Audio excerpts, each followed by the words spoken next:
Hello, my name is Jill Van Horn. I use she, her pronouns. I'm the director here at Food for All, New Brunswick, and I join you from the ancestral lands of the Mi'kmaq. The lands on which Food for All carries out its work is the traditional unceded territory of the Wolastoqey, the Mi'kmaq, and the Passamaquoddy nations. And today we are so pleased to welcome you to episode 7 of What the Food, our webinar series. What the Food is intended to help guide us through all of this food systems language, help us to tease out some of the nuances of food systems language and concepts. So there are many, many terms: food security, household food insecurity, food sovereignty, etc., etc. And What the Food is a place to untangle that web and deepen our understanding together. And so today, the topic that we've chosen to highlight is post-secondary food insecurity, and essentially meaning food insecurity within the context of post-secondary education and institutions. So we'll begin with 2 presentations today from our guests, and we'll have some time at the end for questions. So take note of any thoughts that are coming up or any questions that are sparking as you listen, and you can bring them up to our panelists at the end. Okay, so we will dive right in. I'll just share a little bit on our presenters today. So on today's panel, we have the great honor of hosting Merryn Sanders Maynard. Merryn's the manager of social impact with the Maple Leaf Center for Food Security and Maple Leaf Foods. However, she joins us during her maternity leave or her parental leave. So Merryn, thank you so much for being here. And as well, we have Raymond Blanchard. Raymond is the research and project officer at the FÉCUM. So, agent de recherche et de projet à la FÉCUM, which is Fédération étudiante du campus universitaire de Moncton. We also hoped to have 2 other speakers from Mount Allison Student Union, but unfortunately they had to cancel. So we'll still post the links to their website in the chat, which talks about some of the food access and food security related work that's happening at Mount Allison University, which includes not only a campus food pantry, but also a community food smart program. And so today, with that, we look forward to learning from you both, Merryn first and then Raymond. So Merryn, the floor is yours. I'll hand it right over to you. Awesome. Thank you so much, Jill and Maynard and the whole team at Food for All for holding space for this really important topic that I think not many people think about when they think about hunger and food insecurity in Canada. My name's Merryn. As you've heard, I am currently on maternity leave, but when I'm not caring for a baby, I work with the Maple Leaf Center for Food Security. Today, though, I'll be really speaking from the lens of my master's research, which I conducted in 2015 and 2016, which feels like a long time ago now. But unfortunately, a lot of that work is still relevant today because of the problem of food insecurity among the university and college student population in Canada. I'll also talk a little bit about some of the work that I did with the national nonprofit Meal Exchange, which unfortunately no longer exists as an organization, but for a long time was really trying to shine a spotlight on the problem of food insecurity among post-secondary students in Canada. And so we'll dive right in here. So just a very quick overview of what I'll talk about. Not to linger too long on methods and measurement, but I think it's important that we take a moment to understand what measuring food insecurity among the student population looks like in Canada. The types of students who tend to experience food insecurity, a little bit of the dynamics and the drivers behind this problem, as well as really student advocacy and solutions, ways to address food insecurity that are currently taking place in Canada that I know of, and some of the things that might need to happen to go beyond that. Next slide. So I'm not going to linger here because I have a feeling that this group is highly aware and knowledgeable of the different levels of food insecurity and how it can be defined. But to get us all on the same page. When I talk about household food insecurity, I'm referring to the inability to access adequate food, both quality and quantity, due to a lack of financial resources. As many of you probably know, this is how we approach and define food insecurity at the national level in Canada. And it is a condition that's primarily driven not just by income, but also financial resources in general that households have access to. Those who are food insecure may worry about running out of money for food, reduce quality and quantity of what they're eating to conserve the food that they have, or even go without foods for periods of time, which is the most severe food insecurity situation. Distinct this is from food security, which is, as we all know, a much broader concept where everyone has access to the food that they need. And even more distinct and important, I wanted to call attention to the concepts of food sovereignty and justice, which I don't think we're currently talking about enough in the context of the post-secondary student population, but certainly is part of this ecosystem of how we think about food insecurity that individual people experience. In Canada, we're seeing a lot of conversation around food sovereignty related to Indigenous communities and their right to have access to land, as well as among Black communities in Canada. I have a picture here of the Toronto Black Food Sovereignty Advisory Circle, which is the first Black food sovereignty focus at a municipal level in Canada. And they're actively doing work here in Toronto, where I'm currently located, to look at what food sovereignty looks like, in a city. So all of that is to say, today, next slide, we are going to be focusing on student food insecurity. So post-secondary students who have uncertain or inadequate financial access to food while they're studying, while they're completing their undergraduate or their graduate work at school. Next slide. So when we talk about measuring student food insecurity in Canada, next slide, we are using the same measurement tool that we use among the general population, which is the Household Food Security Survey module. I know you folks have heard from Dr. Valerie Tarasuk, who's probably gone into more detail about how this measurement tool is used. But this is an 18-item survey. It's administered to the adult head of household through several national surveys. We use the Canada Income Survey most often now to look at the national rates of food insecurity. And it categorizes households into one of 3 levels of food insecurity and a 4th level, which is food secure. This is what we are using to measure amongst students as well, but there are several challenges with that, which I'll talk about on the next slide. Next slide. So the National Nonprofit Meal Exchange was one of the first organizations to start looking at food insecurity among the university and college population. This was following some work that actually took place out of Acadia and a few other East Coast universities that modified that 18-item household food security survey module to ask those questions of students. So if we are used to asking a head of household among the general population, we're now asking a single student who may or may not be living with other people those same types of questions.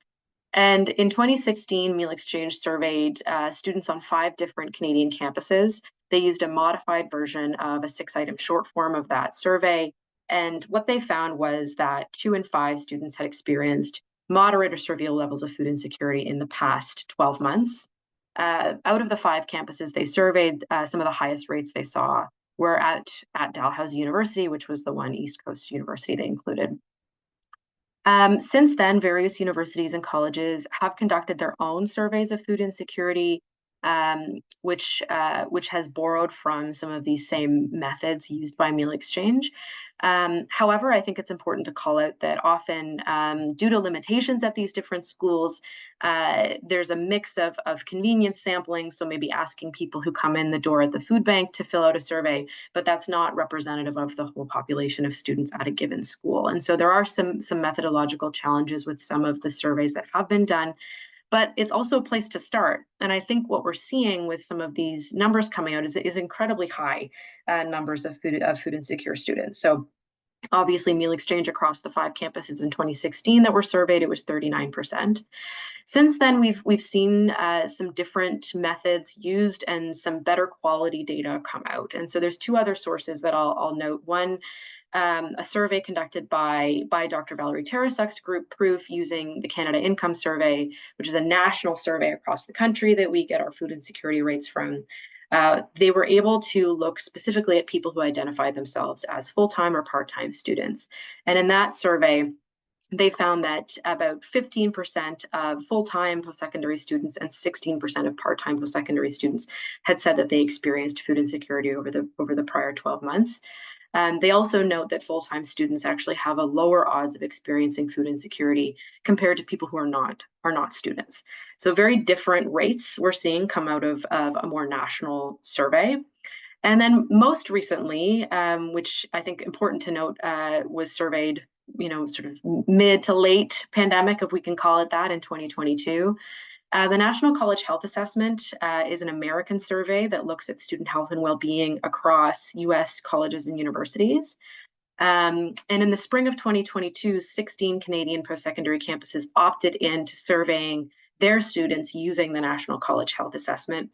This was a random sample of 11,000 Canadian students, and they used the 6-item short form of the Household Food Security Survey module. And what they found is that nearly half of students were classified as having low or very low food security. So what does this tell us? These are a lot of different numbers. Obviously, estimates are ranging widely, and the methods that are used are also ranging quite widely. I think what we can say is that some proportion of students in Canada are experiencing food insecurity at any given time while they're at school, and it's likely close to or greater than the proportion we see among the general population, at least the levels of food insecurity among the general population. I think one other important caveat to note, and this is certainly an area of future research, is understanding, is this tool that we're using, the Household Food Security Survey module, is it appropriate to be asking of students? Is there any modifications that we need to make to that tool that would make it more relevant for a student context, which, say, probably living in a household, maybe with other students, that's going to be quite a distinct household from a 2-parent family with kids experiencing food insecurity, and how might they answer questions differently? That is something that we do need to look at. Next slide. So I attended the University of Waterloo in 2014, and my background, I grew up in Hamilton. It's where I currently am. I'm at my parents' house right now, and I spent a lot of time when I was growing up looking around me and noticing that there were a lot of people in my community that didn't have access to the things they needed to live a healthy life. I was really driven by trying to understand how we can alleviate food insecurity and poverty in communities like Hamilton. And when I went to do my master's research, I knew I wanted to look at food insecurity, but I didn't know what I wanted to do, like many people who go to grad school. So I started volunteering in the food bank because that was a place that I had spent time in Hamilton, and it was something that I cared about. And I think I started volunteering there without really understanding why it was necessary, or that it was going to be so busy.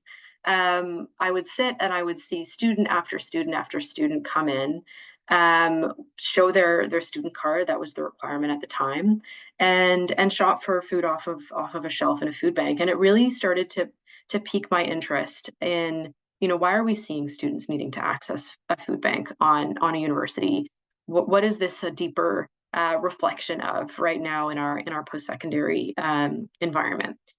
And so I decided to talk to students who had experienced or were experiencing food insecurity at the University of Waterloo, and really try to understand, is this experience different from what we see among other people experiencing food insecurity? How might it be unique, and what might that tell us about what needs to happen to alleviate the problem? I spoke with 14 undergraduate students, both domestic and international. And I think one of the key or most salient findings was this idea of the starving student stereotype. Many people would probably, when you say, a hungry student or someone on campus experiencing food insecurity, you probably hear something like, oh, well, back in my day, I ate KD for a year, or, I remember stacking up the pizza boxes in my dorm room. It's this stereotype we have that students eat poorly, that's a normal thing, that's just a feature of being a university student, and has always been a feature of being a university student. But the reality is that this is a major public health problem. This is students going without food. This is students relying on low cost, low nutritious or low nutrient foods through the course of their studies, because they don't have enough money to eat healthily and to eat in a way that would likely enhance their ability to perform at school. It's a problem. It's not just a funny nostalgic moment for people who maybe had to eat JT in university. It's a real problem. And this came out in the way that students would talk about the experience that they were having. So the students that I spoke with expressed a lot of anxiety and frustration that they couldn't somehow make it in this environment without having to make compromises or having to go to the food bank. They talked about negative implications for their physical and mental health, and I'll talk a little bit more about that in a little while. But I think that this sort of starving student stereotype and concept is really ingrained in how we perceive students and how we think about this problem. And it presents a major barrier to doing something about it. I'll just call attention here to this picture on the slide, which is an actual advertisement that was pulled from the University of Waterloo at the local campus pub. So the student debt deal obviously being a beer and a pizza. Next slide, please. So throughout my presentation, I'm going to include some quotes like this one because I think it really pulls it back to the student experience of this problem. This is a quote from some similar research that I did at Meal Exchange, similar to the work that I did in my master's. This student from the University of Guelph had said, I think just suck it up. You're just a student. It's fine. And obviously it's not fine. I think this ends up creating the situation where students feel hesitant to share their situation with others or feel that they are personally responsible for their food insecurity in some way. Next slide.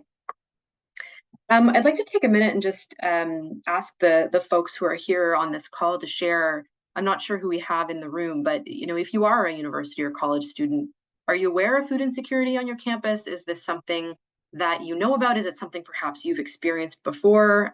Please only share what you feel comfortable with, but maybe just drop in the chat if this is something that is talked about on your campus, or is it more of a hidden problem that you don't think very many people are talking about? And if you are not a student, did you know that this is a problem that's happening across university campuses?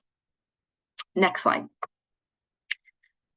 So which students experience food insecurity? I think the long answer is any student can experience this problem, but there are certain groups of people that experience it more than others. Next slide.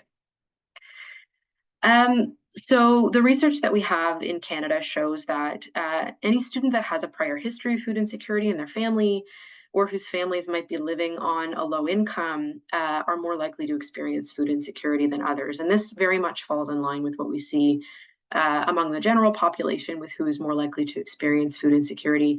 And it makes sense.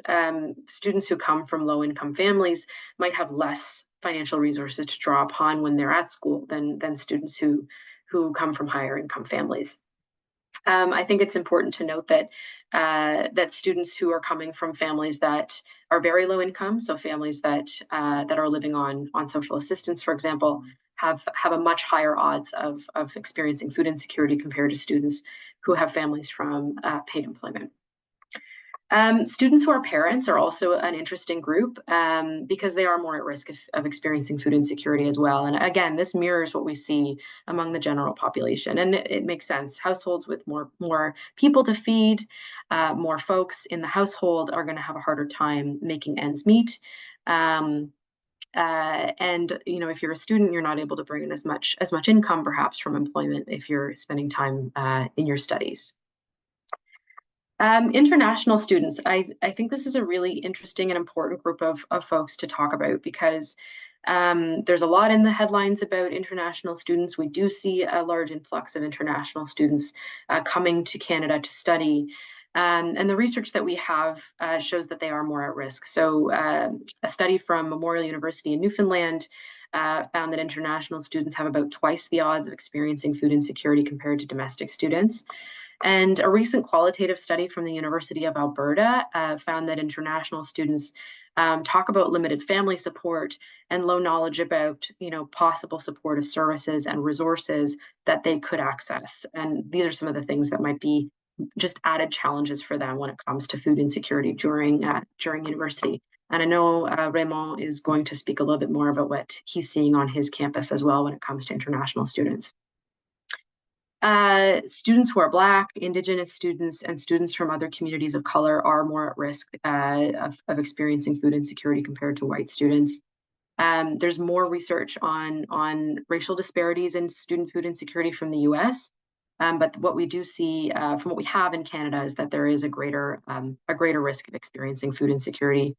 And in particular, I'll call out a study from the University of Manitoba that found that Indigenous students on that campus at the time, were between 5 and 10 times more likely to experience or to report food insecurity than non-Indigenous students.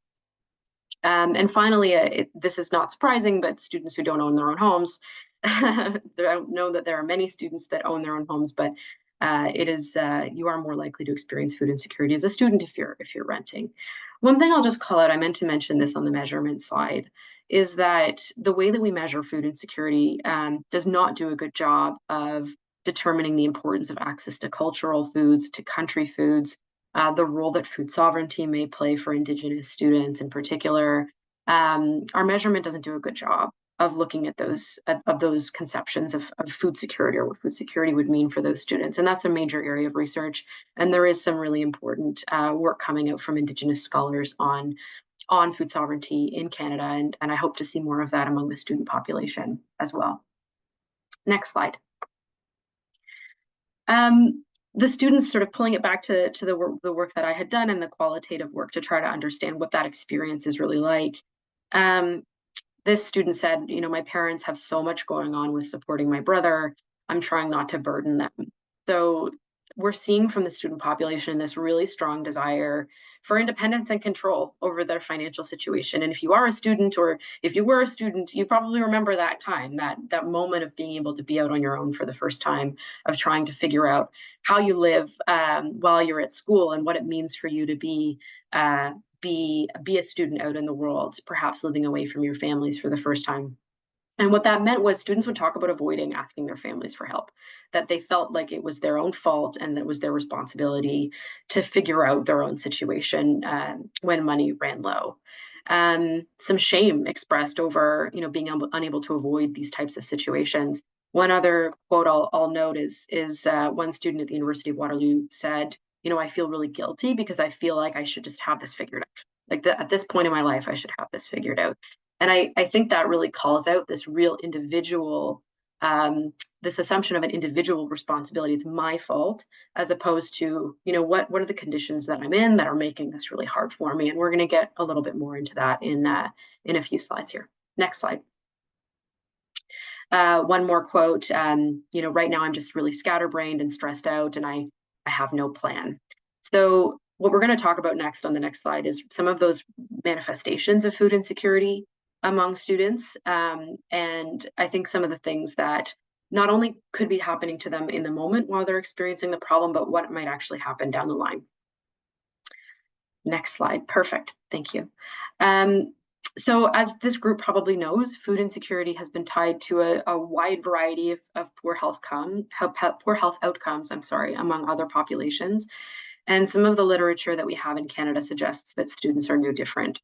Food insecure students report lower intakes of more nutritious foods, like whole grains and vegetables, and higher intakes of added sugar.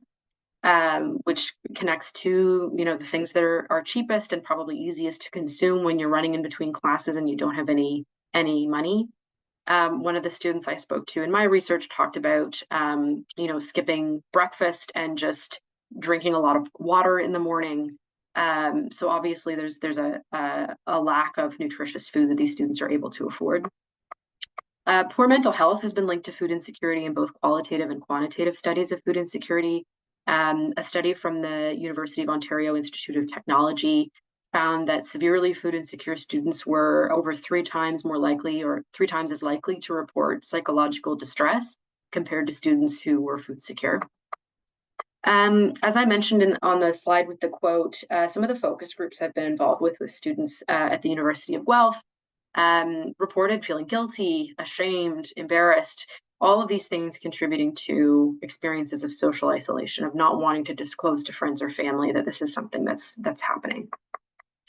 And finally, there are studies showing, mostly from the state at this point, but we are seeing some research showing that food insecure students are experiencing experiencing impacts on their academic performance. So, one study finding that food insecurity is associated with a lower GPA, and that students are reporting or have a greater odds of reporting that their academic studies are neglected or more neglected because of the money that they owe.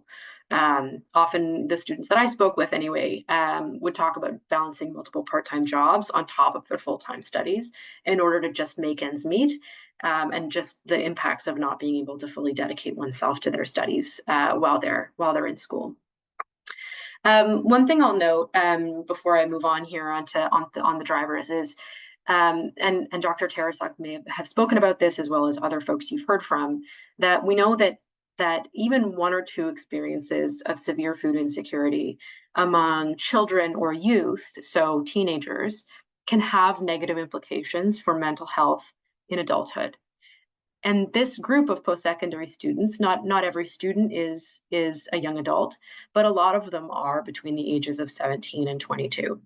And something that hasn't been looked at is what experiences of severe or moderate food insecurity in this age group, in this time period, what implications that might have for long-term health and well-being. That is an area of research that we don't yet have. But again, I think because of the starving student stereotype, it's quite easy to decide or choose not to focus on this group of people and what the implications of food insecurity may be for them. Next slide. So how we got here. I think it's very easy to point to causes without having the right evidence to back it up. So I'm going to refer to these as theories. These are some theories that I have as to why we see food insecurity rates where they are today. Next slide. So we know that students don't make a lot of money for the most part. Students have always been on a budget. Post-secondary students tend to be a low-income group. But we can't necessarily point to poor spending and budgeting habits as driving this problem among such a large swath of students across the country. And I believe student food insecurity instead is a symptom of a changing education sector. So one of the things that we've seen over the last 20 or 30 years is reduced transfer payments for education between the different levels of government. So from the federal government to provincial governments, and then from provincial governments to universities and colleges, the amount of money that flows for post-secondary education has decreased. And what that has created is an increased pressure on campuses to generate revenue to go towards their own bottom line, their own operating costs. This has resulted in things like revenue services through what are often called ancillary services on campus. So food services, parking, and tuition. Those are some of the main levers that campuses have to be able to contribute to their operating costs. So we've seen higher education fees for domestic students, or higher tuition fees, I should say, as well as increased rates for international students and increased international student recruitment to help cover some of the gaps there. I think it's important to call out, and this is not specific to the Atlantic Canada, but in Ontario, in the 1970s, tuition fees covered only 12% of university operating costs, and as of 2009, they were covering upwards of 30%. So that's just a reflection of that.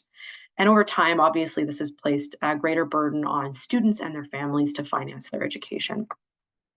I think it's important to note that costs of living have increased. I think this is true across the board. Everyone is experiencing pressures on their budget due to the cost of housing and the cost of food. But students, being one of those lower income groups, are going to be some of the first to be compromising on their food because of those costs.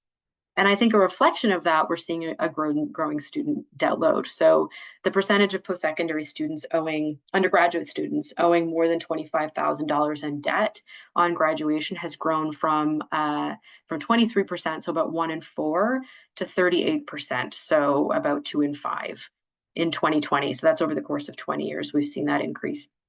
And what that means is that low and middle income, or low to middle income students, may be needing to take on greater debt loads to finance their education.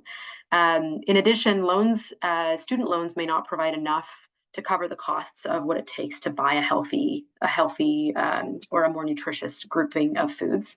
One study from Alberta found that the integrated student loan that was provided in Alberta by the provincial government wasn't sufficient to purchase the healthy food basket or the nutritious food basket in that province.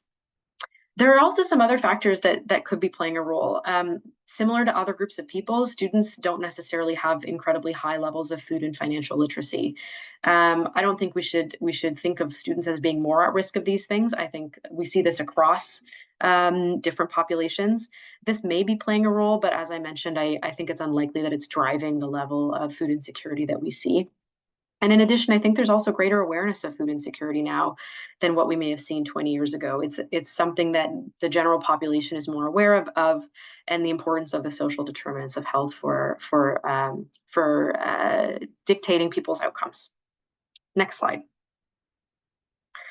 One of the last things I'll note on this is education, despite what we see among post-secondary students and despite what we see among the general population, which is greater use of food banks and greater levels of food insecurity among people who have a post-secondary education, having at least a bachelor's degree is still protective against experiencing food insecurity in adulthood.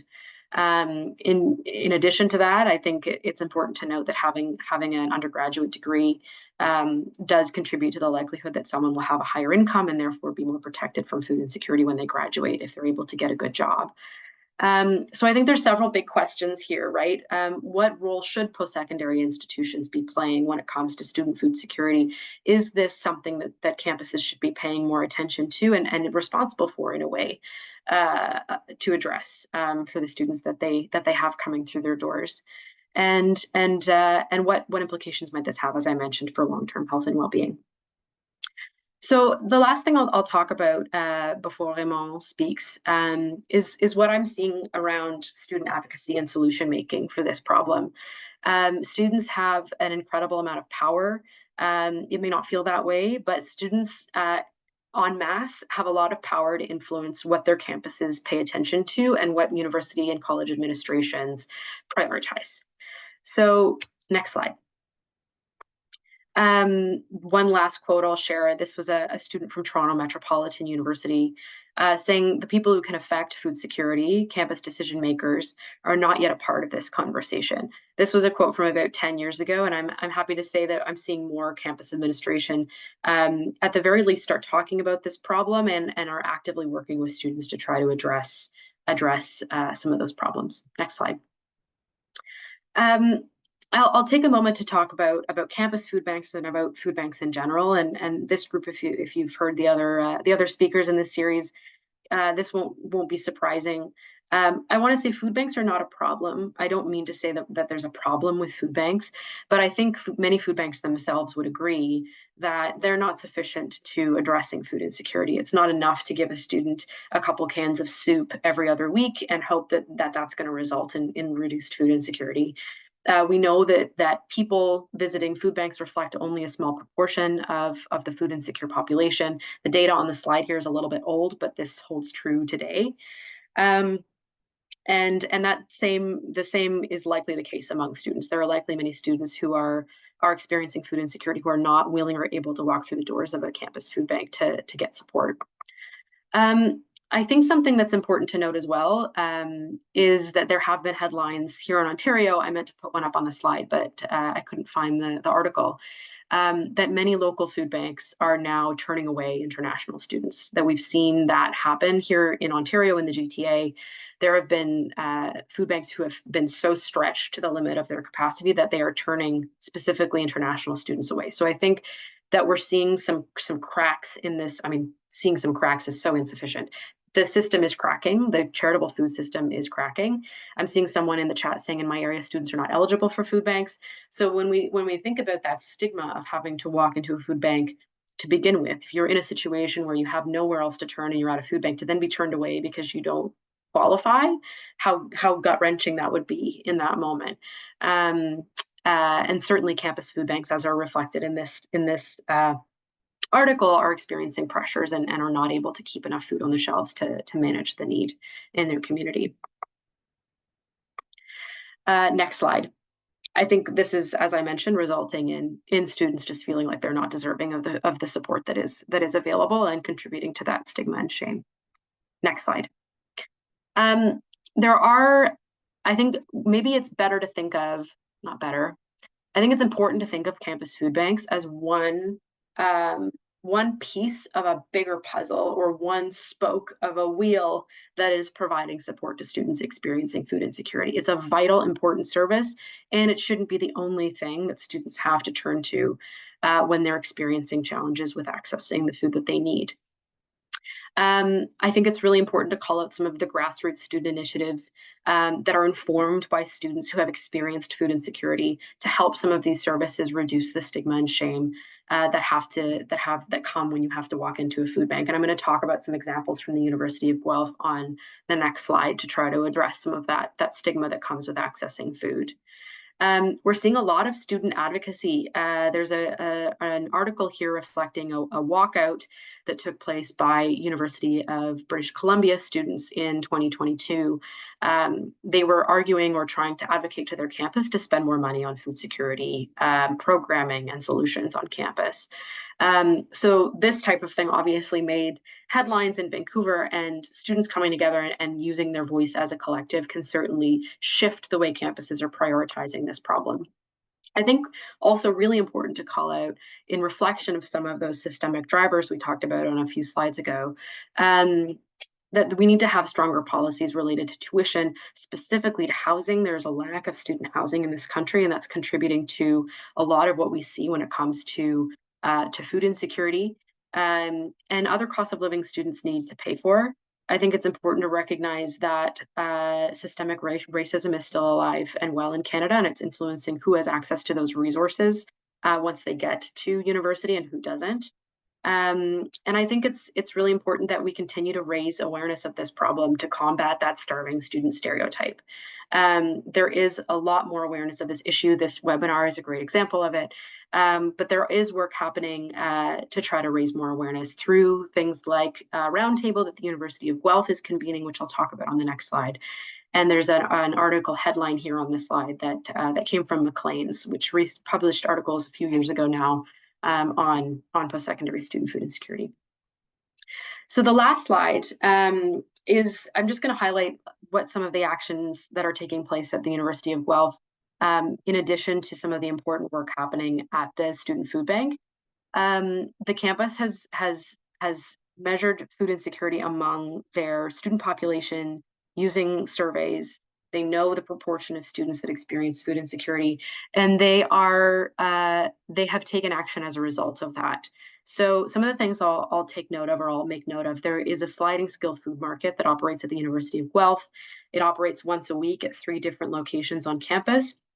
It's a partnership between 3 different campus units with 4 paid student positions and a lot of volunteers. And this initiative has funding for 3 years via 2 philanthropic alumni families. So there was direct donations for this from some of the alumni at the University of Guelph. And what that sliding scale food market does is it offers produce and different food items on a sliding scale. Students can decide how much they pay on a sliding scale. The other program that the University of Guelph has launched is a food prescription program, which supports 120 students a year. It's given to households. So if a student has children, they are accounted in the food prescription. And these are given out by a network of different prescribers across campus who already do one-to-one counseling. So these prescriptions are given out by Student Health and Wellness, by the Financial Aid Office, and by international student advisors. The students are offered 3 options: grocery gift cards, on-campus spending via prepared meals and markets. And as of January, they can use their food prescription to get online grocery delivery via a local nonprofit called The Seed. And this is funded now for 3 years through the University and Graduate Student Association. I think finally, I'll just note that there are 2 forums for action and collaboration at the University of Guelph, one of which I can certainly share the contact information for the coordinator of, which is a monthly program coordinator level peer support community of practice. These are a variety of different program coordinators from across universities who are all trying to address food insecurity with different programs similar to this. And that group is really a forum for troubleshooting, commiseration, and brainstorming for these coordinators to try to keep these programs going and try to start them up, get them funded, things like that. So I can share the contact information for the person to reach out to if you are interested in joining that group as a university administrator. And finally, there's an on-campus working group convened by the Vice Provost of Students, which has a broad range of mid-level staff from across the university. So I think this is just one example. There are many other campuses. We're going to hear from Université de Moncton soon, which is going to talk about what they're doing. But there is a lot of action happening at the campus level. And I think what we can see at the University of Guelph and some of the other campuses is real action towards this. I think what we haven't yet seen is good evaluation of these programs and how they're influencing food insecurity among students. But there's certainly a strong effort in that regard. So I'm gonna stop talking there. Thank you very much for the opportunity. I have a variety of references which you're welcome to look at if you would like. And looking forward to hearing from Raymond and questions. Thank you. Wonderful. Thank you so much, Merryn. That was a fabulous presentation. And I'm sure folks will wonder about whether or not your slides are available, which it sounds like we can make those free for sharing.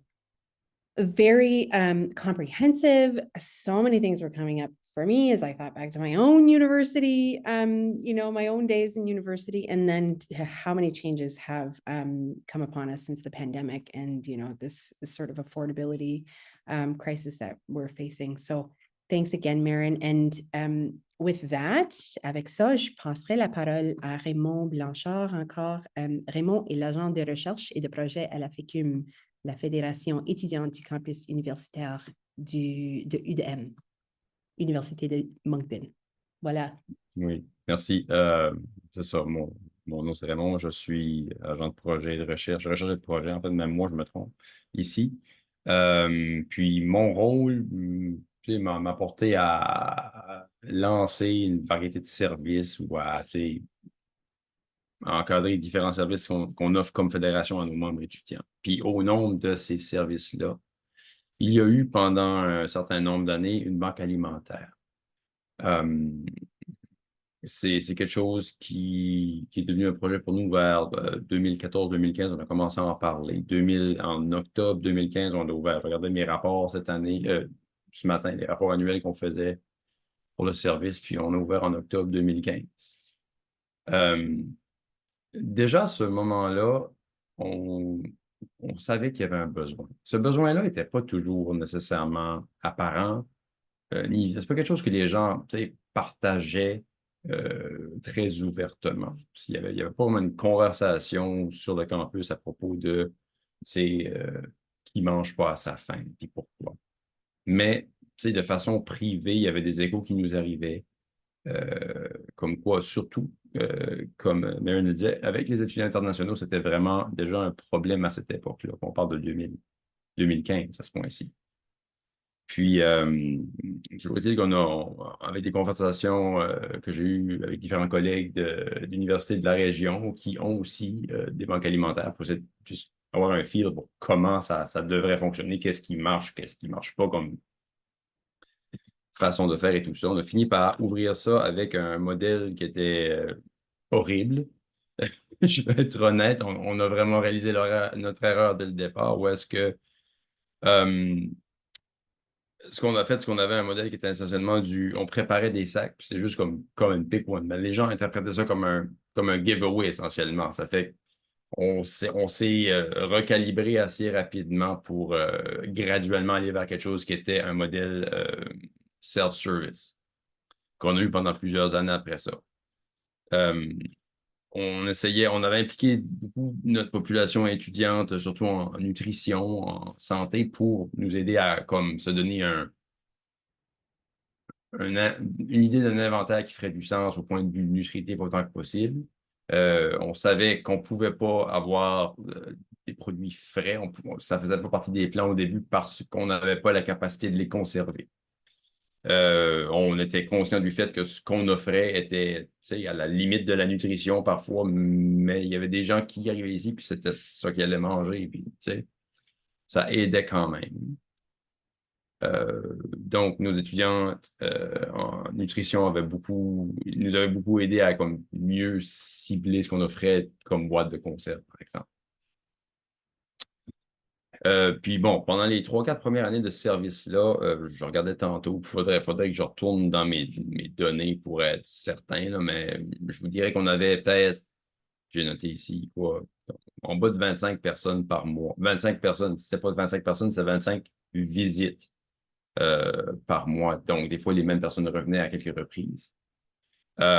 Puis ça fonctionnait comme ça. On a toujours fonctionné avec des dons au départ, on avait un partenariat avec notre banque alimentaire communautaire qui nous a donné comme un package de démarrage essentiellement. On était affilié avec eux. Mais c'est ça, c'était parce que il faudra parler de la question de l'accès aussi aux banques alimentaires. Merryn en a parlé un peu tantôt, mais pour nos étudiants internationaux, c'était plus difficile à ce moment-là, en raison des documents que tu avais besoin d'avoir pour accéder. Eux autres, ils n'y avaient pas toujours accès. Mais ce qu'ils voulaient faire, c'était s'assurer que les gens n'allaient pas prendre l'aide alimentaire ici et aussi à un autre endroit. Donc, il fallait qu'il y ait un suivi qui soit fait. Puis autre que ça, ben, on a eu ce gros don-là au départ, puis on n'a pas vraiment été chercher tant que ça de leur côté. Après, on a vraiment réussi à fonctionner parce qu'on n'avait pas tellement de gens qui demandaient l'aide alimentaire qu'on avait. Avec les dons qu'on avait de la communauté universitaire, on avait des boîtes de dons un peu partout sur le campus qu'on collectait continuellement par cette voie-là. On avait les employés qui faisaient comme une grosse campagne pour les dons une fois par année. C'était avec quand ils font les repas avant les vacances de Noël. On avait un paquet de bouffe qui arrivait là. Puis essentiellement, ce don-là nous tenait à aller pour les 10 à 12 mois qui suivaient sans problème. On n'avait vraiment pas une grosse demande. Puis est arrivé le printemps 2020. Et là, quand tout a fermé, quand c'était le confinement pendant la COVID, on a eu une masse de questions sur comme quand est-ce que la banque alimentaire allait rouvrir et puis comment est-ce qu'on faisait pour accéder. Il y a beaucoup de gens qui ont appris que ça existait seulement à ce moment-là. On faisait de la publicité ici et là, on mettait dans nos infolettes, dans nos newsletters, comme ce service-là est disponible. Ben, on va être franc, c'est pas tout le monde qui lit ces lettres-là attentivement. Puis, on faisait pas énormément de publicité autre que ça, parce que c'est toujours ça qui était la difficulté avec la banque alimentaire, c'est de trouver un bon équilibre entre comme l'accessibilité puis la publicité. Puisque un et l'autre vont avoir un effet négatif ou inverse. Comme plus c'est connu, moins ça va devenir accessible. Au moins, on sera capable d'aider. Puis plus c'est accessible, ben, ça veut dire que c'est pas connu. Ça fait que, bon, voilà. Donc là, on était appelé, on a eu des demandes de l'université aussi pour comme augmenter la capacité de notre banque alimentaire là, pour faire face à cette période de confinement-là. Puis, on a fonctionné essentiellement sur des paramètres qui se voulaient temporaires, qui étaient exceptionnels pendant les 24 mois qui ont suivi essentiellement.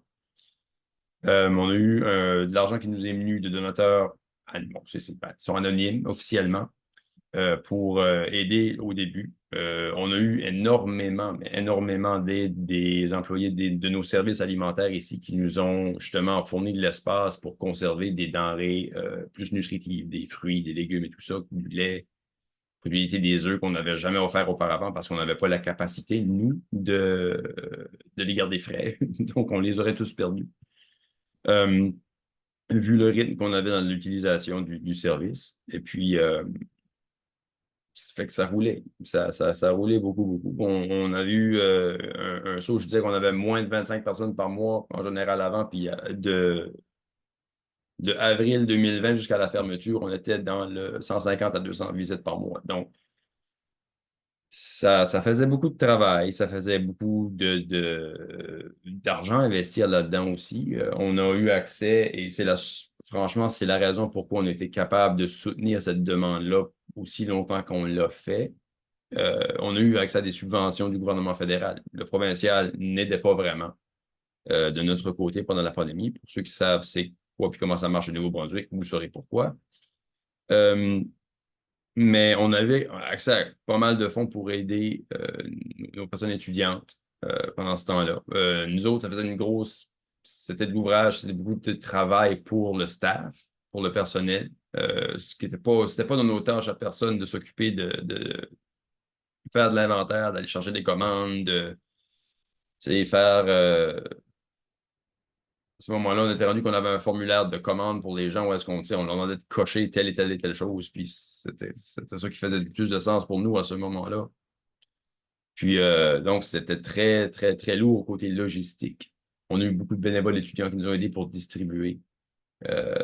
Mais c'est clair qu'on n'était pas assez solide pour maintenir ce service-là à ce niveau-là, de façon prolongée. Dans le rapport annuel que j'ai fait, rapport d'activité que j'ai fait pour l'année 2019-2020, à la fin, je l'avais déjà mentionné comme c'est assez clair qu'on ne peut pas soutenir ce rythme-ci de façon continue. Ça ne va pas se faire. Puis, il fallait se demander comment est-ce qu'on allait financer ça. On a eu des subventions, comme je l'ai mentionné, ça a aidé énormément. Les montants, je ne me souviens plus, mais c'était dans les centaines de mille dollars en tout et partout. Puis, si on veut garder ce service-là ensuite, qu'est-ce qu'on fait? Parce que je parlais tantôt de l'équilibre à avoir entre quelque chose qui est accessible, puis facile et convivial autant que possible comme service, qui ne va pas stigmatiser la personne on ne veut pas que la personne se sente coupable ou dévalorisée parce qu'elle y accède. On veut rendre ça aussi facile que possible, aussi matter of fact qu'on le pouvait. Puis, la publicité, donc à quel point c'est connu, à quel point les gens savent que ça existe, à quel point les gens savent c'est où, quand et comment je vais recevoir cette aide-là. Mais un coup qu'on avait, c'est ça, c'est ce niveau de demande-là qui était 150 à 200 personnes par mois. Bon, on ne pouvait pas remettre le génie dans sa lampe. C'était fini à ce point-là pour nous. Il fallait qu'on trouve une manière de maintenir ce rythme-là ou qu'on fermait les portes. C'était un des deux. Une des choses qu'on n'a jamais... C'était un choix de notre part de ne pas faire cela. Puis je ne sais pas s'il y a eu des banques alimentaires étudiantes sur des campus qui l'ont fait différemment que nous. Mais on n'avait pas comme la banque communautaire, nous autres, un formulaire d'évaluation du besoin de la personne, par exemple. Moi, c'était une des choses ça me chicotait beaucoup au départ, avant l'ouverture, puis dans les premières années, de comment tu fais pour savoir comment est-ce qu'on peut juger du besoin de la personne qui demande de l'aide alimentaire. Puis j'ai un collègue de St. Mary's, à un moment donné, qui était en charge de la banque alimentaire, puis qui est juste, tu peux pas juger du besoin de la personne. J'ai vu pendant la pandémie des gens qui arrivaient ici il y avait des vêtements sur le dos qui valaient plus que probablement ma voiture. Mais, tu sais, c'était pas ma place de juger du besoin de la personne parce que c'était tout ce qu'elle avait. Tu sais, ces vêtements-là. Pendant la pandémie en particulier, mais c'était aussi vrai jusqu'à un certain point auparavant. Nos étudiants internationaux, il faut comprendre qu'ils n'ont pas accès aux prêts, ils n'ont pas accès aux bourses, ils n'ont pas grande aide financière qui est disponible pour les aider. Nous, à Moncton, la seule forme d'aide facile auquel nos étudiants internationaux avaient accès, puis ont encore accès aujourd'hui, c'était même pas une bourse, c'était un petit prêt de, je pense, un maximum de 500 ou 750 $ qu'il fallait qu'il soit remboursé parce que c'était un prêt. C'était juste pour essayer de passer à travers d'un moment difficile financièrement. Souvent parce que, c'est ça, soit, pas soit, mais souvent parce qu'il y avait de l'aide qui venait de leur famille, dans leur pays d'origine, mais que c'est là, pour une raison quelconque, était coincé ou n'arrivait pas ou il y avait eu un problème quelque part. Along the way. Puis pendant la pandémie, ça, c'est quelque chose qui était rendu la norme plus que l'exception. Les transferts étaient bloqués plus souvent qu'autrement. Ça fait que c'était encore plus évident que jamais qu'on ne pouvait pas se baser sur les apparences. On pouvait pas, on ne devrait jamais se baser sur les apparences, soyons clairs là-dessus. Là. C'était évident du début. Mais on peut jamais vraiment juger adéquatement du besoin des gens autre qu'en leur demandant une preuve de revenu, par exemple. Puis même là, ça reste approximatif. Nous, c'est un choix qu'on avait fait de jamais passer par cette étape-là. On voulait que ce soit un service qui est là pour les gens qui en ont besoin, quand ils en ont besoin, le plus rapidement et le plus aisément possible pour eux. Puis pour le reste, on se fiait sur la bonne volonté des gens. Puis je dois dire que j'ai jamais vraiment été inquiet qu'on a fait un mauvais choix, sauf que on n'avait plus les moyens à ce moment-là. Ça fait que pendant la pandémie, puis après, là, quand le confinement s'est terminé, on a vu une petite. On est des optimistes dans la vie. On pensait on va avoir un niveau de demande qui va retrouver un état normal. C'est devenu notre normal d'avoir ces 100, 150, 200 personnes-là tous les mois. Puis on voyait aussi qu'il y avait comme un changement dans le profil des usagers, dans la manière qu'ils utilisaient le service, les utilisateurs fréquents qui revenaient, tu sais, à toutes les distributions, on en voyait de plus en plus. On voyait des gens qui avaient, eux à nourrir, mais qui avaient aussi des personnes à charge qu'on n'aurait pas tellement soupçonné auparavant que c'était quelque chose qui était fréquent chez nos membres. Mais ça s'est dévoilé. Puis le besoin était tout simplement plus grand partout. On sait que puis Merryn en a parlé, il y a plusieurs facteurs qui vont faire que le besoin va être là ou va être plus grand ou va fluctuer. Puis, il y avait beaucoup de nos membres, des gens qui venaient ici qui cochaient plusieurs des cases de ce qu'on a vu tantôt. Le revenu, la famille ne pouvait pas aider ou n'était pas en mesure d'aider. On ne pouvait pas aller manger chez son oncle ou sa tante, par exemple. Nos étudiants internationaux, ils n'ont pas vraiment cette échappatoire-là que nos étudiants canadiens ou nos étudiants locaux ont plus souvent. C'est pas toujours une aide financière non plus qui va aider. Ça va être une aide littéralement des aliments. Puis le coût du loyer ici dans la province a vraiment explosé pendant la pandémie, puis ça se continue encore aujourd'hui. C'est aujourd'hui l'enjeu que nos étudiants nous rapportent le plus souvent, puis nous demandent qu'est-ce qu'on peut faire pour ça bien. Je veux dire, encore une fois, là aussi, le génie est comme sorti de la lampe, il n'y a pas grand-chose pour leur mettre dedans, malheureusement. Le travail pendant la pandémie est un problème parce que je ne dis pas que c'était la cause première de l'insécurité dans leur cas, mais les programmes de retour en milieu de travail pour les étudiants pour le temps partiel, c'était vraiment ciblé sur les étudiants canadiens. Ça veut dire que comme il n'y avait pas vraiment de temps d'argent qui était donné aux employeurs pour embaucher des étudiants internationaux. Il y a vraiment un paquet de ces facteurs-là qu'on voyait chez nos personnes étudiantes, surtout nos étudiants internationaux. Je suis beaucoup moins organisé que celle qui m'a précédé. Je suis désolé un peu. Mais autre que la banque alimentaire, il y a certaines choses qu'on a faites au fil du temps aussi pour essayer d'appuyer une alimentation plus saine au minimum. On était conscient des limites de notre banque alimentaire. On était conscient des limites budgétaires de nos membres. Puis on voulait encourager une alimentation plus variée, plus saine. Pendant quelques années, on a eu des partenariats avec la coopérative des fermiers c'était possible de commander des paniers de fruits, de légumes avec eux, par exemple, qui étaient livrés ici, les gens pouvaient venir les récupérer à la Fédération étudiante. Ça avait bien marché, mais comme toutes les autres denrées, tous les autres produits alimentaires, le prix des fruits et des légumes, à un moment donné, faisait que les gens, ça semblait plus vraiment être un avantage pour eux, tu sais. On avait un organisme ici, Moncton Head Start, qui pouvait aider les gens aussi avec un programme où est-ce qu'il y avait des paniers subventionnés. Ça, c'est quelque chose que je faisais beaucoup la promotion auprès justement des jeunes familles, des gens qui avaient des enfants à leur charge puis qui avaient besoin d'aide alimentaire. C'était un bon c'était un bon appui pour eux. On a eu des marchés des fermiers souvent sur le campus ici. On a eu, à un moment donné, on a une étudiante qui nous a fait sur mesure d'un livre de cuisine à partir de ce qu'on avait dans notre banque alimentaire. Donc, qu'est-ce qu'on peut faire avec une canne de pois chiches, par exemple? Vous savez, c'est qu'on avait on avait des aliments, mais même moi, je regardais ça des fois, puis j'étais comme, je suis pas sûr de ce que je pourrais faire avec. Ça fait que on voyait que les gens les laissaient sur les tablettes, mais c'était excessivement nutritif. C'était dommage que ça reste là. Ça fait qu'en éduquant un peu plus les gens à ce qu'ils peuvent faire comme recette assez simple, là, avec des choses qu'ils ont dans leur armoire, ça a aidé aussi. On a un jardin communautaire sur le campus.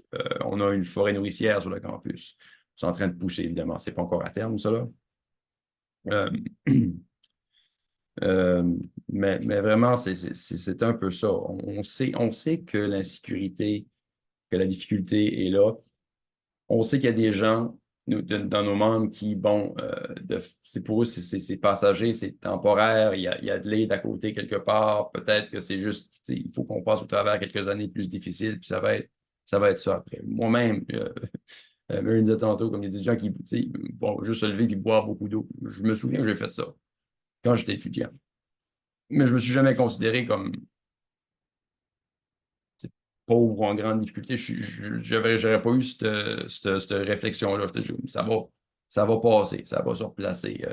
Peut-être que ma mère va venir dans une semaine ou deux et m'apporter un sac d'épicerie, on va être correct. Là, mais autour de moi, il y avait des gens qui n'avaient pas cette option-là. C'est clair, c'est encore clair aujourd'hui. Puis,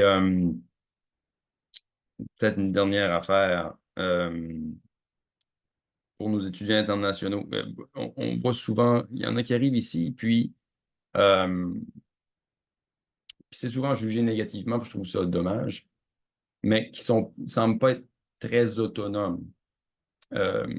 Puis en ayant des conversations avec ces gens-là, parce que c'est ce qu'on devrait faire au lieu de juste juger, on comprend qu'ils ont toujours vraiment eu des gens qui ont pris soin d'eux, puis qui ont fait les choses comme on fait nous-mêmes pour nos propres enfants. Puis ils arrivent ici, puis ils sont vraiment catapultés dans un milieu qui n'est pas familier, qui est entièrement étranger pour eux. Puis il faut qu'ils se débattent là-dedans tout seuls d'une manière quelconque.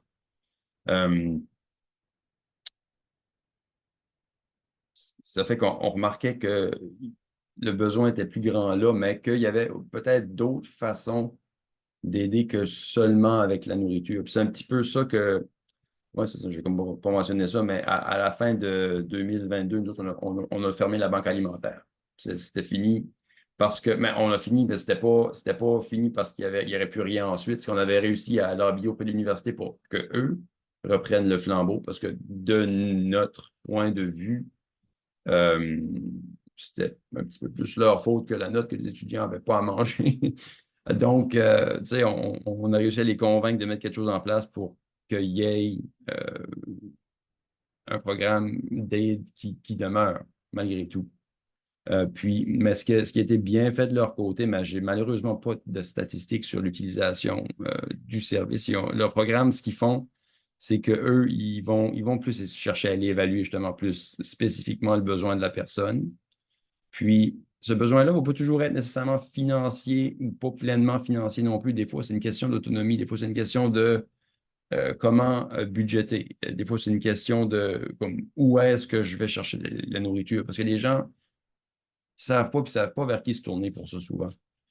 Puis, c'est quelque chose qui semble encore fonctionner aujourd'hui comme programme. Il n'y a pas l'accès direct à la nourriture qu'il y avait un temps, comme ils n'ont pas une banque d'aliments comme on avait à l'époque, où ce que les gens qui ont rien à manger peuvent aller prendre quelque chose. Mais ils vont avoir la dernière fois que j'ai entendu parler, c'était des cartes repas. Comme ils peuvent avoir une carte de, je sais pas, 50, 60, 70 $ pour nos cafétérias sur le campus. Ça va les aider pendant un certain temps. Mais le service n'est pas beaucoup publicisé parce que je pense qu'ils sont probablement rendus compte des mêmes problèmes que nous pour ce que ça veut dire au niveau d'accessibilité et des ressources qu'on a à investir et à donner pour aider les gens. Puis il n'est vraiment pas connu du tout Nous, en fait, quand les gens viennent nous voir, puis ont un plus grand besoin, on ne va pas les diriger là, on va leur dire d'aller vers Food Depot, vers la banque alimentaire communautaire. Ça va être plus difficile, plus long comme processus. Mais ça va être vraiment plus propice pour répondre à leurs besoins. Donc, moi, j'ai sûrement plus à dire, mais je me fie beaucoup sur vos questions pour faire sortir l'information parce que je suis tout perdu dans mes affaires à ce point-ci. Mais bref, on a essayé, ça a marché, puis on a été obligé d'arrêter. Raymond, merci infiniment de partager cette histoire. Puis le processus, c'est vraiment, ça aide beaucoup à comprendre. J'ai l'image dans la tête de toutes les autres choses qui sont sur le plat des administrateurs ou des coordonnateurs. Puis là, il y a ce besoin dans la population d'université. Puis qu'est-ce que vous faites? Alors, c'est vraiment intéressant d'entendre la manière que vous avez tombé sur ça, puis le trajet. Donc, je te remercie infiniment. Et puis, c'est parfait que tu crois peut-être d'autres choses vont sortir avec des questions. Great presentations from both. And now, just saying to Raymond, it's great that he feels maybe more will come out as we go to questions, because now it's that time. And so we have from now until we've got about 15 minutes. For question and answer period. And so feel free to put your questions in the chat. I see Leola. Leola, you've got your hand raised. So please go ahead and unmute and you can ask your question. Hi, I work at an elementary school. I'm heavily vested in food security from that perspective. And I wanted to attend today. Merryn, you said it a few times that you used a 6-question short form when you were doing your surveys. I'm just curious, is one of the questions, is this the first time you've experienced food insecurity? Are you asking that question?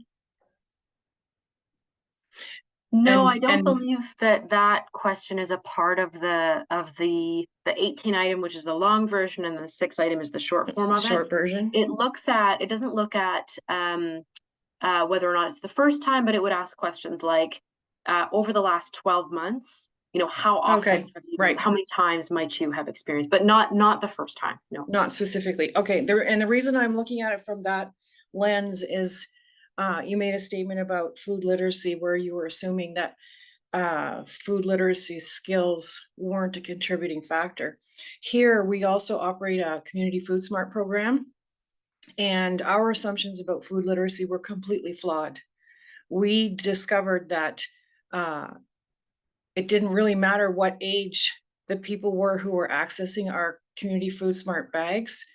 There was across the board lack of knowledge on how to cook raw food, how to prepare it. One of the biggest examples that totally gave us a mind shift is we included a stew pack in the food smart bag, which had a cabbage, carrots, turnip, and parsnips. And so when this one client came, she was probably mid-30s, and she picked it up and she went, "Oh, cabbage." And, she had the huge frown lines, and she was like, "I don't think I've ever had a raw cabbage." And we're like, "Oh, really?" She's like, "Yeah, I don't think I've ever cooked a cabbage. I don't think I even like cabbage." And we said, "Really? You don't like coleslaw? There's a recipe in the bag for coleslaw." And she was like, "Coleslaw?"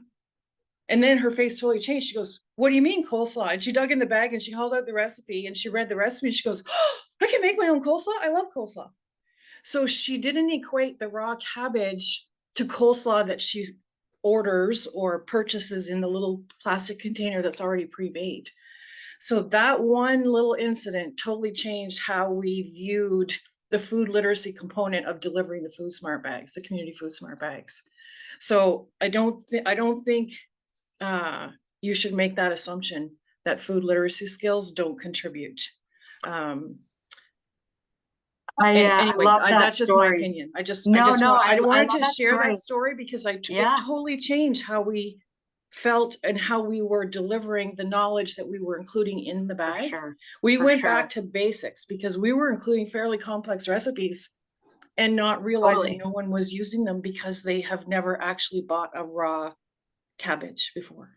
Well, and such a great way of modifying your programming as a result of what you're learning. Like, I think that's amazing. I should have been more clear, perhaps, Leola. I think you and I are actually agreeing that what I meant to say was it's not that food literacy is not a component, but more that it's not that students are necessarily unique from other groups of people that we see across communities, right? I think Right. I Okay, think I there's see a what you problem mean. across the board, absolutely. Yes. But I think what we also see among students, and we'd likely see this among other folks too, that like, you know, things like time plays a role in terms of how much people are able to prepare their foods, you know, knowing how to cook, you know, quick, easy, convenient, nutritious things. Like that is something we could all probably learn from. But some of us have less time, some of us have more money to make up that gap. You buy prepared foods. Students, I think, end up, you know, getting shortchanged in particular on the time side of things. But I love that educational component you then included, or the way that you then changed your programming as a result of like, oh yeah, we folks don't know what to do with cabbage, right? And you know, I think there's ways to help increase those literacy skills among students as well. There's definitely room for that for sure. Yeah. Thank you. Thanks so much, Leola. And I'll add too that, you know, interestingly, it's sort of, to your point, Merryn, it's like that's across all populations, all socioeconomic levels too. So this, you know, inability or like understanding of how's that coleslaw made will be, perhaps it will look pretty similar across folks, whether or not we're experiencing food insecurity. So there's some great stats that Proof has done, or some great research and sort of analysis on through Proof that shows that food skills across these levels, whether we identify as food insecure or not, that it's really, we're cut up sort of in the same way. We're in many cases very similar. And so thanks, Leola, for the question. Is there any other questions among the group? So feel free to, again, put them in the chat, or go ahead and unmute just like Leola and ask out loud. I've got, you know, I'm thinking of so much. And one of the things on our end that, you know, that we've sort of pre-prepped, but to you both, to Raymond and to Merryn, you know, we've named that sort of starving student stereotype.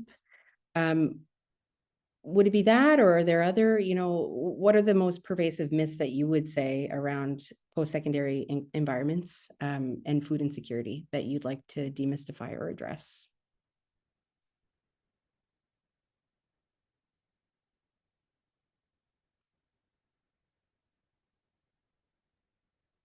I think it was something I mentioned already, which is for, you know, for some students, and Raymond mentioned this, food insecurity is waiting the 2 weeks until your mom can drop off groceries, or it's, you know, you're having a tough month because you changed landlords and now you're paying more in rent, but it's going to equalize out. Like, I think there are going to be students for whom it is an isolated temporary experience, and there are students for whom they have come from that experience, they are living that experience, and they're hoping that when they graduate, it's going to provide a pathway out of that experience for them. But I think there's an assumption that it's a temporary thing and it's just done and it's fine. But for some students, that's not the case. And so what does that then mean in terms of how they get supported? And I think, just to take another sidestep here, the challenges that Raymond noted of being a campus and being responsible, or being asked to be responsible for providing support for students in this situation, is a really challenging thing. It's not, students or universities weren't necessarily set up to provide these types of supports for students. So then what does it look like to fund them? What does it look like to provide volunteers and paid staff positions for these sorts of things? I think there are some real logistical challenges that, you know, I think it's easy to assume that campuses will just fix it, just come up with a program and fix it. But there's a lot more that goes into it than that. And Raymond, I think, did a great job of explaining some of the challenges that he's seen around that. So those would be two things that I'd note. Thanks, Merryn. And yeah, that struck me too, just the amount of food logistics and sort of juggling and figuring it all out from scratch. It's a huge amount of work that comes to folks that are sort of, you know, you're showing up for completely different reasons. And that's often, where we see the response to food insecurity, that's where it comes from, is that, oh, this need is here now. What do we do? Yeah. Raymond, aimerais-tu répondre à cette question aussi? Je vais être franc avec vous, j'ai peut-être manqué un bout de la question. Donc, de ton côté ou de ta perspective, and I'll ask in English just so I make sure I don't say anything incorrect, Oui. which is my first language, but any, pervasive myths around food insecurity from what you've sort of experienced that you'd like to kind of demystify? Ben, I can answer in English actually also, that makes it easier for everybody. I think that one myth might be that it's not always just about food. And, we've heard that from many people already. It's about how to cook, what to buy, when to throw away. Expiration dates are a fun one. Because, best before doesn't mean bad after. And that's something I've kind of tried to instill in, people that I would interact with. But at the same time, you can't really give out expired foods. So we saw a lot of stuff come back because people weren't aware that you can cook something that is past its expiration date. But yeah, I think that it's not always just about the food. Just people need tools basically to get more autonomy to manage what they do have. Sometimes there is lack there and that needs to be addressed, but most of the time you can probably help more by sitting down with people who are struggling and trying to figure out what do you have as far as resources and how can we make the best out of that. And it's not to say we don't want to help you. We're trying to help you to help yourself. Maybe just to piggyback on what Raymond just said, I think, and I'm thinking of Leola's example with the cabbage. My sister, when she was an undergraduate student, had in her student residence one hot plate, and a mini fridge. There was no freezer. There was a tiny half sink.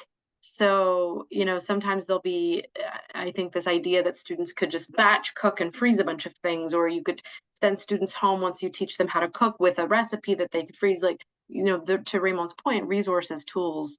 And this is true among other groups of people too that are living in perhaps low-income housing or affordable housing that doesn't have access to certain resources. That just adds a layer of complexity onto, being able to manage on a tight budget, right? And being able to cook. I mean, that requires more time. It requires more energy, which is tough for all of us, and I think tough for folks who are particularly time-strapped. Yeah, it's a great point. The infrastructure available to actually cook. What does that look like across different students? Maynard, you've got your hand up. You go ahead. Oui, j'ai une question par rapport aux logistiques, Raymond, du transfert de l'administration de la banque alimentaire. Tu as mentionné que vous avez lobbyé avec succès l'administration pour qu'ils prennent. C'est quoi ce processus-là? Comment vous avez fait? Qui est-ce qui a fait partie de ce processus de lobbying-là? Est-ce que c'était surtout le FÉCUM ou comme un groupe étudiant plus large? C'était plutôt la FÉCUM qui avait pris charge de faire ça. Notre direction générale a été la clé de ça, essentiellement. En allant... Il faut aller qu'il y ait aussi cette ouverture-là du côté de l'université. La question n'était pas, comme je disais tantôt, c'est pas qu'on ne veut pas aider, c'est comme comment est-ce qu'on peut aider, puis dans quelle mesure est-ce que c'est où est-ce que s'arrête la ligne du nécessaire. C'est plate à le dire comme ça, mais c'est vraiment la Fédération étudiante qui a poussé pour ça.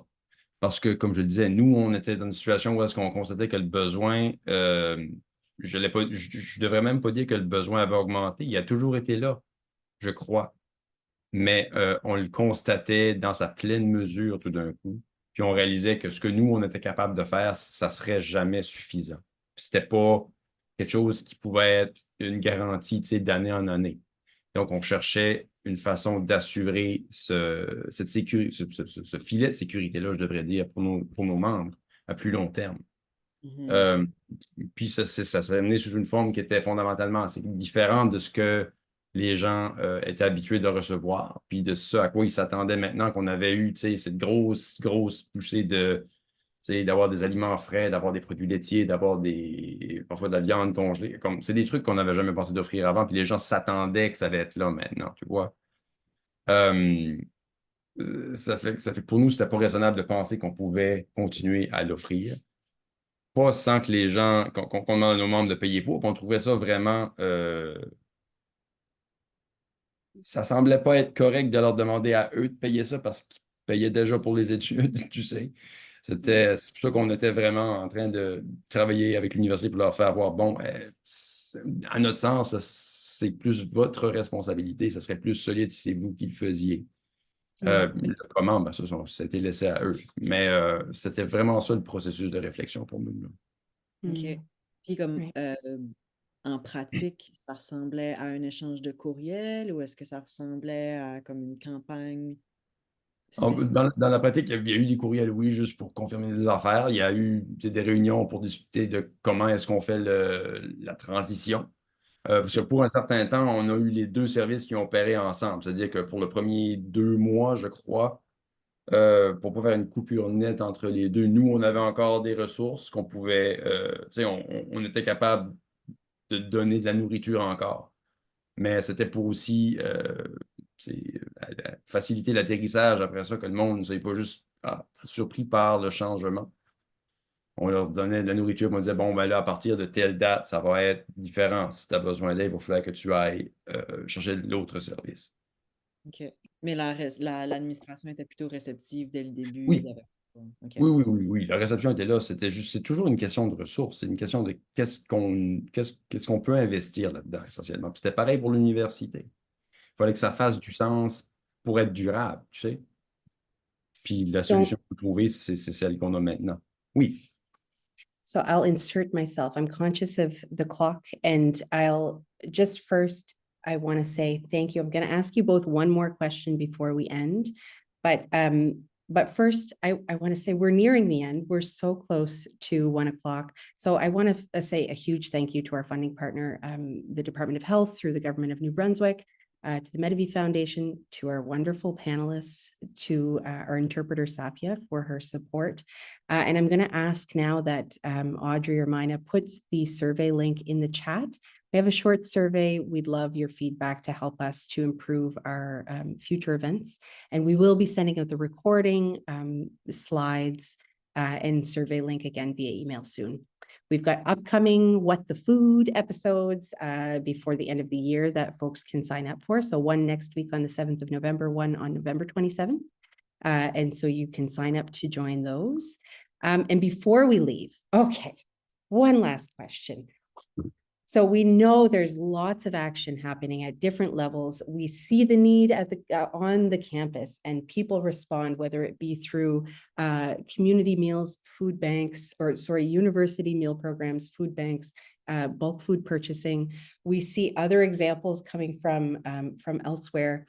We know that we have the right to food, and we know that food is not the answer to these food insecurity challenges that we're facing.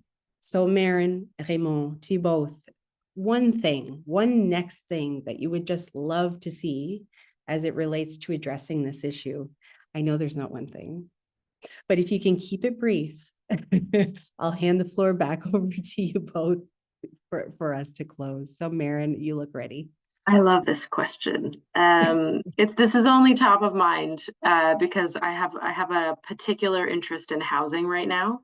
As we know, housing is a huge problem across this country, and it is for students. I think if there was one thing that could happen, I would like to see more funding from the Canada Mortgage and Housing Corporation, which is our federal corporation in charge of funding housing. To put dedicated funding towards student housing. So working directly with universities to build dedicated, affordable student housing.